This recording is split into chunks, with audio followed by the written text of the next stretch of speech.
कल्याणकारिक्रम प्रधानं सर्वधर्माणां जैनं जयतु शासनं जैनं जयतु शासनं जैनं जयतु शासनं।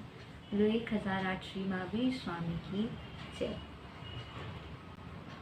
विगत कुछ दिनों से हमारा सायाकालीन स्वाध्याय की चर्चा का विषय आत्मानुशासन चल रहा था, परंतु जैसा कि हम सभी को ज्ञात है कि आज भगवान श्री नेमिनाथ का पंच कल्याणक महोत्सव में से एक तप कल्याणक महोत्सव है।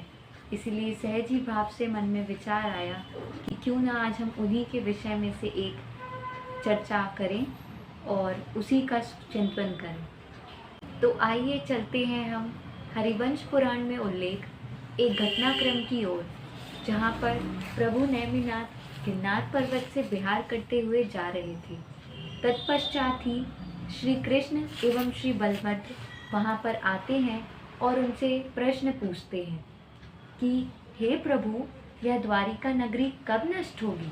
तो प्रभु एकदम सहज भाव से उत्तर देते हैं कि 12 वर्षों के पश्चात जब मुनि दीपायन को क्रोध आएगा, अति पूर्ण क्रोध का उदय होगा, उसके पश्चात यह द्वारिका नगरी पूर्ण रूप से भस्म हो जाएगी। तो इस छोटे से लघु घटनाक्रम के माध्यम से हमें जैन सिद्धांतों को ग्रहण करना है, उनकी जो शिक्षाएं हैं हमें उनको समझना है। तो इस लघु घटनाक्रम के माध्यम से हमें मुख्य रूप से तीन सिद्धांतों का ज्ञात होता है। सर्वप्रथम अकर्तावाद।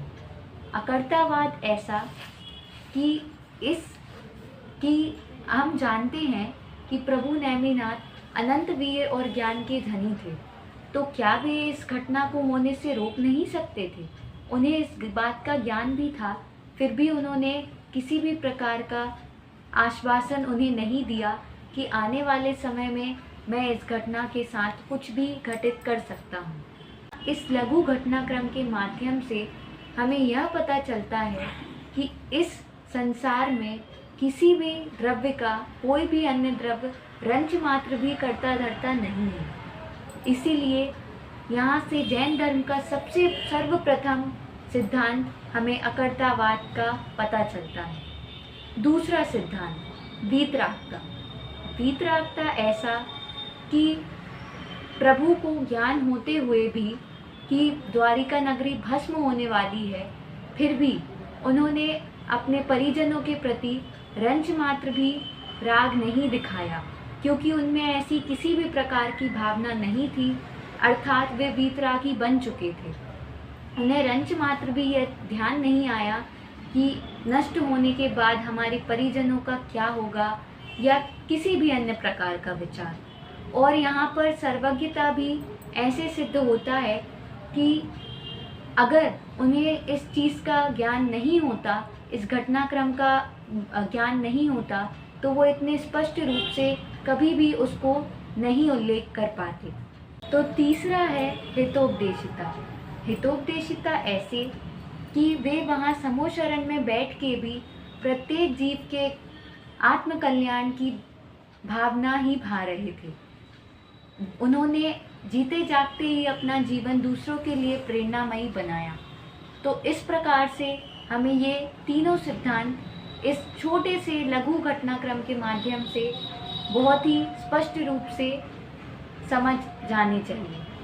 तो प्रथमानुयोग को आगे से जब भी हम चिंतन करें तो उसमें उल्लेख अनेकों ऐसी कहानियाँ एवं अनेकों ऐसे महापुरुषों के चरित्र जब हम चिंतन करेंगे तो हमें इसी बात का ध्यान रखना है कि हम सिर्फ उनको सुनकर अपने कानों से निकाल ना दें, उन्हें हम अपने जीवन में आत्मसात करने का पूरा प्रयत्न करें और उनसे जो भी सिद्धांत प्रकट होते हैं उनको अपनी दैनिक चर्या में लाएं और अपना जीवन सार्थक बनाएं। इसी मंगल भावना के साथ ओम नमः सिद्धेभ्यः।